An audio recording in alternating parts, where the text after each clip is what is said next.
But the thing that made me interested is V-Union, and here's why. This is Fusion. The fact that they've done this now means it's paved the way, very likely, for some fusion mechanics in the next game. How's it going, guys? My name is Maikya, and welcome back to another week of Rumour Recap, week 2.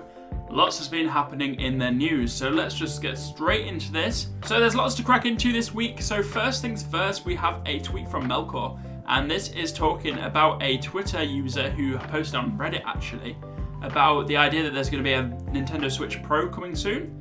And they've been data mining for the Nintendo Switch Pro, so they've looked inside the Nintendo Switch currently and found that in updates they've actually found some supporting files that will support a Nintendo Switch Pro, and it could be argued that there's a chipset that's going to support 4K, which would be really interesting. It's going to have an OLED screen, which would be awesome, and it'll also support loads of other things, loads of new games.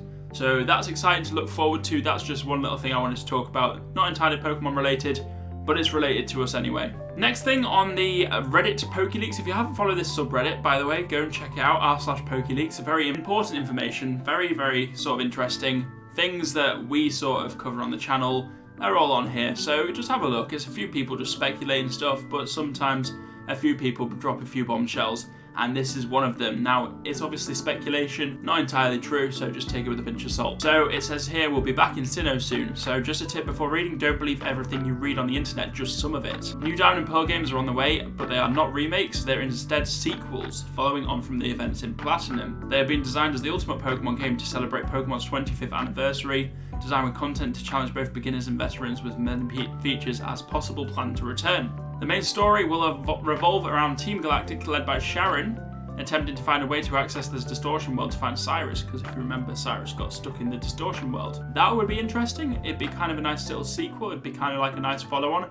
I think that's something that we deserve from Sinnoh. I don't think that remakes entirely should be a thing. I think we should definitely have a sequel. After being defeated, gyms can be rematched with the gym leader using varying teams adjusted to your current team's strength, which give boosted experience and effort values to help train them. Contests are much more advanced than before. Contest halls can be found in several towns and cities, with contests being held once every Wednesday. If the player partakes in these and wins, they'll open a side story involving Jupiter being your contest rival. Once you win, the contests upgrade to the next level, going from 1 to 5, increasing in difficulty. You win ribbons in a manner identical to that of the anime. Once you have 5 ribbons, the Grand Festival becomes available at Lake Valor. That would be really awesome. I think that'd be great. I think the contests in Diamond and Pearl, Platinum, very important things. I personally don't take part in them much. I did when I was a kid. Sinnoh League. The Sinnoh League is a tournament on Lily of the Valley Island that you must win in order to challenge the Elite Four, similar to that of the anime. Several rivals return, including many from the anime making appearances. Paul from the anime appears as a rival throughout the game, training for his second attempt challenging the Sinnoh League and later in the Battle Frontier. Dawn appears during the contests, Grand Festival, and in Battle Frontier's contest battles, while Lucas appears during the Sinnoh League and Battle Frontier. Wild areas will return, but Pokemon dens will not have Dynamax Pokemon within, instead of having regular Pokemon, often with special moves, hidden abilities, or being particularly high level. I think that'd be kind of cool. I don't know if we need Dynamax as much. I think dens would be a nice feature though to have. I think wild areas are definitely going to stay. I think everyone liked that, so hopefully they'll stay. Battle Zone / Battle Frontier. The Battle Frontier has expanded to completely cover the battle zone, save for the resort area in Stark Mountain. Initially, only the original 5 facilities from Platinum will be available, with the rest being closed and become available during the first major DLC. If they do DLC for Sinnoh, remakes or sequels, I'm going to be absolutely mortified that they do this to us. I don't want to be spending money on DLC if I don't have to. Z-Moves and Dynamax / Gigantamax return, but only in facilities in the Battle Frontier that are designed to allow them to happen. Several Pokemon will get Dynamax forms or their own Z-Moves, while the Sinnoh starters will get both. Interesting. I don't know if they'll cross over Z-Moves and Gigantamax ever. I don't think that's going to be something that happens, but there's a possibility.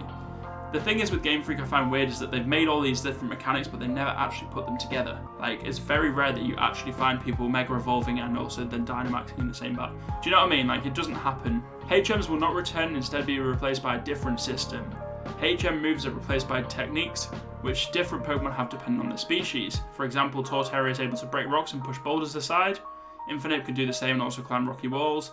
Empoleon can cut down trees and transport you across water and up waterfalls. This makes more sense. It makes more sense to do this. It's very similar to the sort of Let's Go style where you've got these little sort of things that Pikachu could do.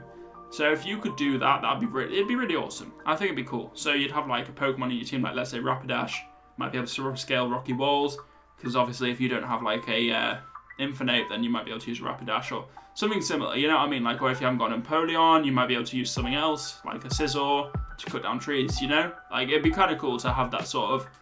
Visiting other regions, you'll be able to visit other regions from Canalave City or Sunyshore City, depending on whether the destination is to the east or west.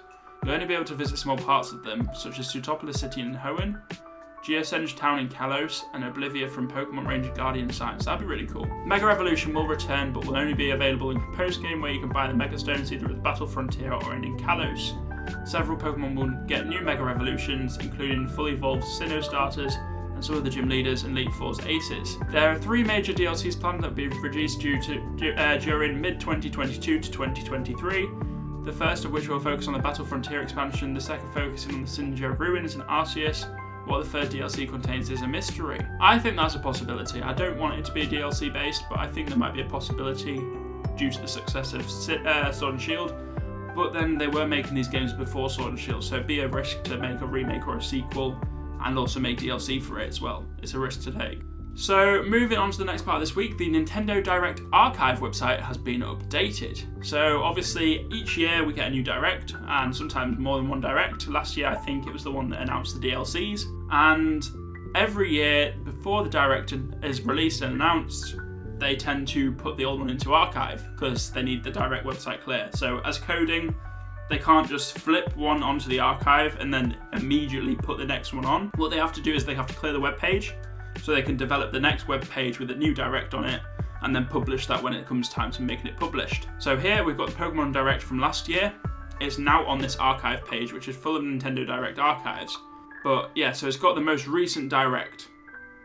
But what's interesting is that Direct and all the other Directs are in the archive, including, so you can see the Super Nintendo World 1 is in the archives, but it's the most recent one. But the reason they moved the Pokemon one into it, which they haven't normally done, they don't normally do it, they only move it in once they've got a new one to do. Before this one, they moved the previous one into it. So they do it every year. Every time they do a Direct, they move the old ones into the archives. We've got a Direct coming. We don't know when, but we can guess it's probably Pokemon Day. High chance. I just wanted to update you guys on that, so that's where that one's going specifically. So someone said on PokeLeaks again, the Reddit, if you go follow it, it's really interesting, the subreddit, so go check it out. Pokemon Day 2021. The Pokemon Day Direct will be on the 27th of February and will be 20 minutes long. First talk about Pokemon Unite and show a 3-minute trailer that will show some of the gameplay. It comes out 1 week after the Direct. Then it goes on to talk about Pokemon Snap, which will come out this summer. Obviously we know that's happening, we don't know when. Then it'll go dark without a word and show a scene of Dawn/Lucas picking out a Pokemon from the starters. And they go on showing Sinnoh, showing Pokemon, and then going on showing the legendaries and Dawn/Lucas going into a portal to the Distortion world. Then it'll fade to black and a bright light will show the names. That'll be Dimensional Diamond and Universal Pearl, saying it'll come out fall 2021. In terms of Pokemon's release dates, we can assume it's probably November. What they do is they release the game in November and then everyone buys it at Christmas time. So we can safely assume that because that's happening and we had DLC last year, there's obviously going to be a game this year, regardless whether it's Let's Go Johto Gen 9. Now, in terms of the release cycle, I'm going to do a video on this at some point of the release cycle and how it works. We tend to get a remake before we get the next generation. So the thing is that obviously they do remakes before, then the next generation game after. They can't release Sword and Shield and then go, here's Gen 9. It'd be too much. It'd be way too much. It'd be too much to take in. You've just learned all these new Pokemon from Generation 8, and now you're going into Gen 9 and you have to learn all these new Pokemon. It's just not a thing. So we've got to understand that they are going to do a remake this year. They might miss a year. There's a potential chance that they could miss 2021. Especially with the coronavirus, there's a possibility that they might have missed it because of game development delays. So there's a chance, but they haven't said anything about it. And I assume their silence means they've done something. I guess it's just one of those cases where we'll just have to see what happens and we'll go from there, obviously. Now, next up we've got on here, this is on the Pokemon Japan website. So it's a special guide and it just goes through each region. And the interesting thing is I saw this and I was like, wow, okay. So this is a map of Sinnoh, but they've removed all the surfing routes, all the routes through Mount Coronet, but they've got it all in like a Pokemon Sword and Shield, very similar form to that. Like, I just find it interesting that they've updated all the maps like this in about, I think it's 2016. And you can see the big difference, there's like a significant difference there. So they've changed some of the island shapes slightly, not too much. But you can see that obviously there's a noticeable difference. They've sort of changed stuff. Looked at the map and thought, right, how can we make it look good for this website, this page? I just find it fascinating that they've decided to do that. So this shows a possibility of what our map could look like in Sinnoh. If it's going to stay this way or whether there's going to be more islands involved, we'll see. I just thought I'd bring that up to you. I saw this week, so I thought I might as well put it in the Rumour Recap for this week. So Pokemon, Nintendo Company Limited and Creatures Inc. and Game Freak have applied for two new trademarks in Japan, but basically it says Legendary Heartbeat and Amazing Rare. Now these are for multiple purposes, including related to trading card games and video games. Now the problem is, because it's related to trading card games, all things related to games go into a category 28. If it's in category 28, it's guaranteed. If it says TCG, it's for TCG. They have to say video games by default because that's how the category works. It's sports goods, video game goods, entertainment, basically. The reason why they have the TCG is to have it for TCG, to specify that's what it's for. But there's a possibility that these things could be relating to the next games. There's a good chance, there's maybe a chance, I suppose, that these things could be related. Moving on to this, there's another two trademarks I've looked at. I found them on the trademark watch. There's V-Star, which was filed in 10th of November. And then there's also V-Union. Now, obviously, we know V refers to the VMAX of the trading card game. So at the moment, we've obviously got the VMAX, which is basically the Gigantamax Dynamax of the trading card game. Now, V-Star is obviously a high-class version of a Gigantamax form, something like that.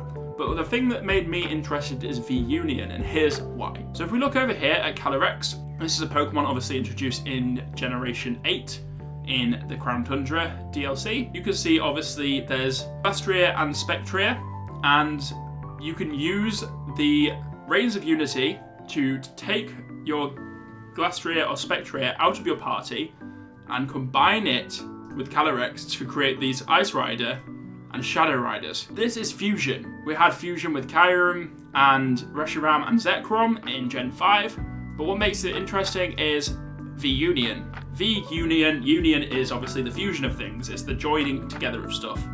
The fact that they've done this now means it's paved the way, very likely, for some fusion mechanics in the next game. There's a possibility that it could be that Giratina and Palkia and Dialga fuse, so it could be Palkia and Giratina form into maybe like a Palkia origin form and a Dialga origin form. Obviously you've got Primal Dialga in the Mystery Dungeon games, I believe, so there's that, but whether they'll make a Primal Palkia, who knows? There's a possibility.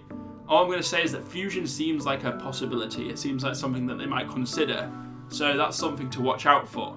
Anyway guys, that is all I have time for this week with the Rumour Recap. If you enjoyed the video, smash the like as per usual, and let me know what you want me to cover in next week's Rumour Recap. It'll be up on next Sunday. Same time, same place, all the ways. Anyway, I'll see you later.